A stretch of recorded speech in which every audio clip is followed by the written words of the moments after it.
Pagbasa mula sa unang aklat ng Makabeo. Sa lahi ng mga ito'y may lumitaw na masamang hari. Ito'y si Antioco Epiphanes, na anak ni Haring Antioco ikatlo ng Syria. Siya'y isa lamang bihag sa Roma bago siya naging hari ng Syria. Nagsimula siya maghari ng taong 137.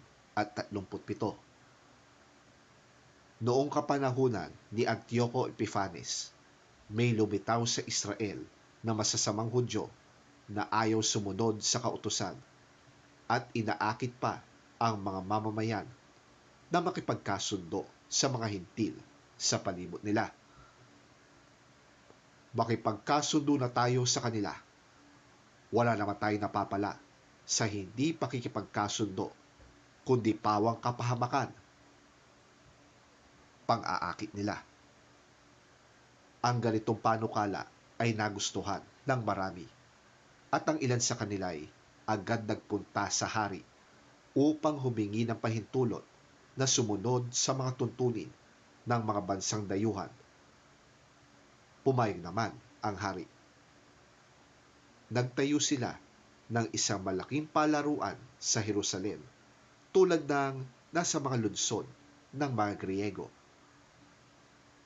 Gumawa sila ng paraan upang maalis ang bakas ng kanilang pagiging tuli, at pati ang banal na kasunduan ay kanilang tinalikuran.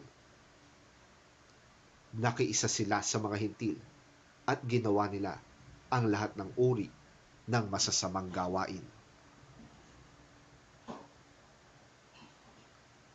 Ang hari ay nagpalabas ng isang kautusan para sa buong imperyo. Iniutos niyang maging iisa ang tuntunin sa bansa. Kaya't ipinagbawal niya ang dating kautusan at ang relihiyon. Lahat ng hintil ay sumang-ayon, at marami ring Israelita ang sumunod sa relihiyon ng hari. Naghandog din sila sa mga Diyos-Diyosan at nilabag ang araw ng pamamahinga. Ng taong 145, 15 araw ng 9 na buwan, si Haring Antioco ay nagpagawa ng rebultong tinatawag na kalapastanganang walang kapantay sa altar na pinagsusunugan ng mga handog. Nagpatayo rin siya ng mga altar ng pagano sa lahat ng lungsod sa palibot ng Judea. Kahit sa mga harap ng bahay at mga lansangan, ang mga tao ay pinagsusunog ng insenso. Lahat ng makitang mga balunbon ng kautusan ng Diyos ay sinira at sinunog. At ang sino mang mahuling nagtataglay ng balunbon ng tipan o sumusunod sa kautusan ay ipinapapatay.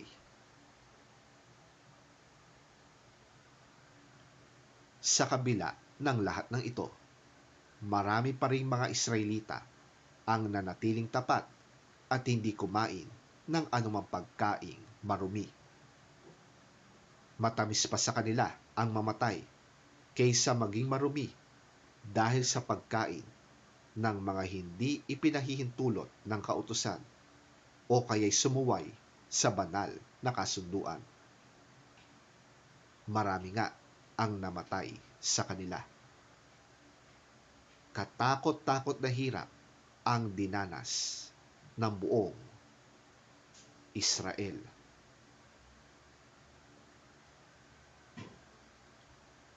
Ang salita ng Diyos. Salamat sa Diyos. Ang mabuting balita ng Panginoon ayon kay San Lucas. Papuri sa iyo, Panginoon. Nang malapit na si Jesus sa Jericho, may isang lalaking bulag na nakaupo sa tabi ng daan at nagpapalimos. Nang marinig niyang nagdaraan ang maraming tao. Itinanong niya kung ano ang nangyayari. Nagdaraan si Jesus na taga Nazaret. Sabi nila sa kanya. At siya'y sumigaw, Jesus, anak ni David, mahabag po kayo sa akin. Pinapatigil siya ng mga taong nasa unahan. Ngunit lalo pa niyang nilakasan ang pagsigaw. Anak ni David, mahabag po kayo sa akin. Tumigil si Jesus at ipinatawag ang bulag. Paglapit ng bulag ay tinanong siya ni Jesus, ano ang gusto mong gawin ko para sa iyo? Panginoon, gusto ko po sanang makakitang muli. Sagot niya. At sinabi ni Jesus, mangyayari ang nais mo. Pinagaling ka ng iyong pananampalataya. Noon di nakakita ang bulag at sumunod kay Jesus na nagpuri sa Diyos. Nang makita ito ng mga tao, silang lahat ay nagpuri sa Diyos.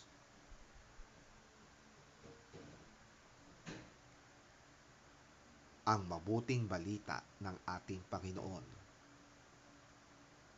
Pinupuri ka namin, Panginoong Hesukristo. As Jesus approached Jericho, a blind man was sitting by the roadside begging. When he heard the crowd going by, he asked what was happening.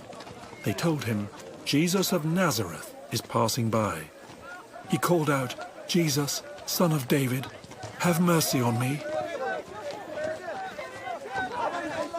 Those who led the way rebuked him and told him to be quiet, but he shouted all the more, Son of David, have mercy on me. Jesus stopped and ordered the man to be brought to him.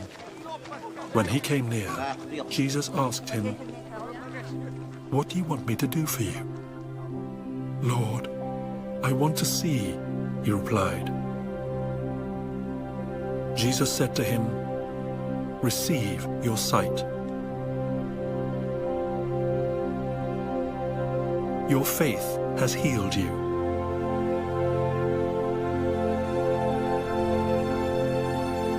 Immediately, he received his sight and followed Jesus, praising God.